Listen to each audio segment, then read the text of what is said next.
क्या आपको पता है इंडिया का ₹1 1947 में $1 के बराबर था, जिसको 1966 में इंडिया ने 4.76 रुपये को $1 के बराबर कर दिया था, पर आज यह डॉलर 82.56 रुपये का हो गया है।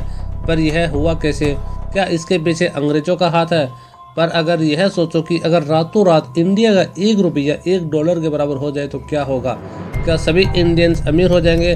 तो हाँ, क्योंकि आज 10,000 कमाने वाले की सैलरी 8,25,000 हो जाएगी। तो क्या हमारी गवर्नमेंट $1 ₹1 को क्यों नहीं कर रही है? आखिर पैसा छापना तो हमारी गवर्नमेंट के ही हाथ में है। तो चलिए जानते हैं आज के इस वीडियो में इन्हीं सब बातों को, तो बने रहिए वीडियो के लास्ट तक। जैसा आपको बताया 1947 में $1 ₹1 के बराबर था और आज गिरते गिरते 82.56 हो गया है। अगर आप सोच रहे हैं कि इसके पीछे अंग्रेज है तो आपको बता दूं कि इसकी जिम्मेदार हमारी सरकार है। इसके दो तरीके हैं। फर्स्ट है फिक्स एक्सचेंज रेट सिस्टम, जिसमें गवर्नमेंट करेंसी की वैल्यू को फिक्स रखती है, और दूसरा है फ्लेक्सिबल एक्सचेंज रेट सिस्टम, जिसमें फॉरेन एक्सचेंज मार्केट में होने वाले डिमांड और सप्लाई की वजह से करेंसी की वैल्यू बढ़ती और घटती रहती है। तो आज़ादी के बाद इंडिया के डेवलपमेंट प्लान के लिए 1960s में हुए इंडिया पाक और इंडिया चाइना वार की वजह से इंडिया ने अपनी इकोनॉमी बचाने के लिए दूसरे देशों से लोन्स लेना शुरू कर दिया था, और उसे चुकाने के लिए इंडिया के पास पैसे नहीं थे, और इसीलिए गवर्नमेंट ने डॉलर के मुकाबले इंडिया के पैसों की वैल्यू को कम करके $1 = 7.50 रुपया कर दिया था, जिससे देश में फॉरेन इन्वेस्टमेंट बढ़ जाए और इंडिया उससे अपना लोन चुका पाए।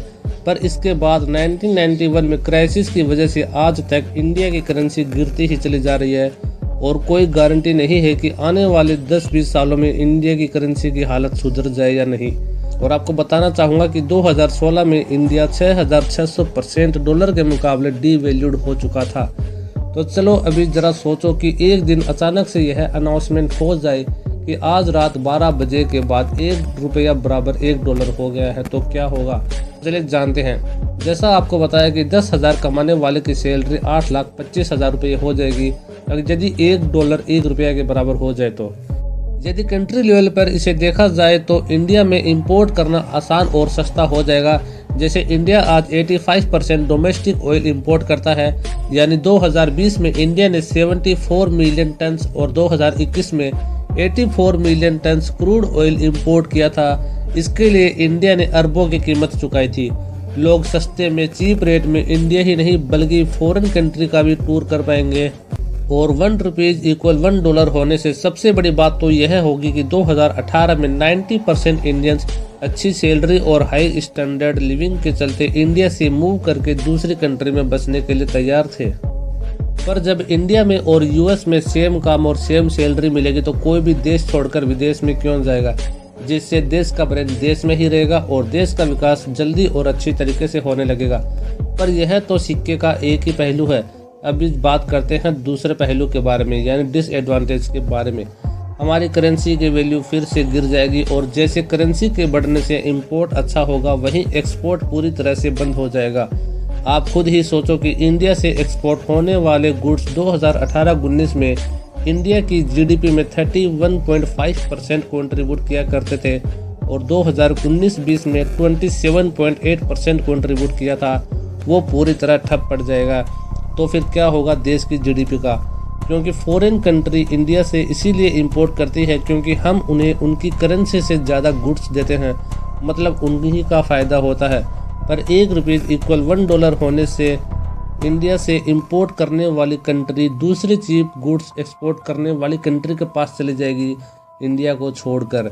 और इसी तरह इंडिया का service sector, outsourcing, telecommunication, software, R&D, banking, IT sector etcetera, जो अपने सर्विस को एक्सपोर्ट करते हैं, जिसका इंडिया की जीडीपी में 2020 के दौरान 49.47% कंट्रीब्यूशन था, उनके लिए भी फॉरेन इन्वेस्टमेंट लाना मुश्किल हो जाएगा। और जब इन्वेस्टमेंट भी नहीं होगा तो सर्विस सेक्टर में मौजूद 32.33% लोग अनएम्प्लॉयड हो जाएंगे। और यही नहीं, इंडिया से अब्रॉड जाकर जॉब करने वाले लोगों को भी डॉलर और रुपया बराबर होने के कारण अनएम्प्लॉयमेंट फेस करना पड़ेगा। क्योंकि जब करेंसी की वैल्यू सेम होगी तो इंडिया हो या फॉरेन, दोनों को सेम सैलरी देनी होगी, और सेम सैलरी देने की वजह से लोग अपने ही देश के लोगों को जॉब प्रेफर करेंगे, और जितनी ज़्यादा अनएम्प्लॉयमेंट देश में बढ़ेगी, लोग उतने ही ज़्यादा गरीब होते जाएंगे और शायद लोगों को जीने के लिए बैंक से उधार लेने की भी ज़रूरत पड़ जाएगी। पर उधार लेने वाले के पास उधार चुकाने का कोई जरिया ना होने के कारण लोग उधार नहीं चुकाएंगे। इससे बैंकों का पैसा ख़त्म होने लग जाएगा और ऐसे में बैंक को बचाने के लिए सेंट्रल बैंक को देश की करेंसी की वैल्यू को घटा देगा, जिससे बाहर आना इंडिया के लिए मुश्किल हो जाएगा। तो अभी बात करते हैं कि क्या इंडियन करेंसी का डॉलर के मुकाबले बराबर होना मुमकिन भी है या नहीं। अभी के लिए तो सिर्फ यही कहना पॉसिबल है कि अगर इंडिया कुछ स्टेप्स को फॉलो करे तो वो डॉलर की स्ट्रेंथ की बराबरी भी कर सकता है।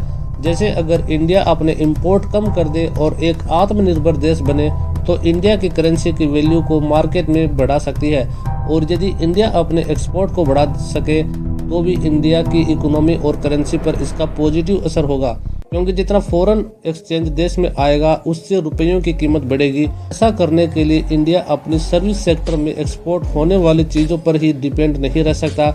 इसके लिए इंडिया को अपने देश में स्मॉल टाउन इंडस्ट्रीज को भी बढ़ाना होगा और लोगों को अवेयर करना होगा। ये सब बस एक एग्जाम्पल्स थे, पर इन सब बदलावों को लाकर इंडिया अपनी करेंसी को स्ट्रॉन्ग बना सकता है।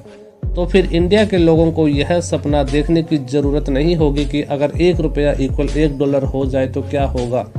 क्या आप भी यह सोचते हैं कि 1 रुपया इक्वल 1 डॉलर हो जाए तो क्या होगा?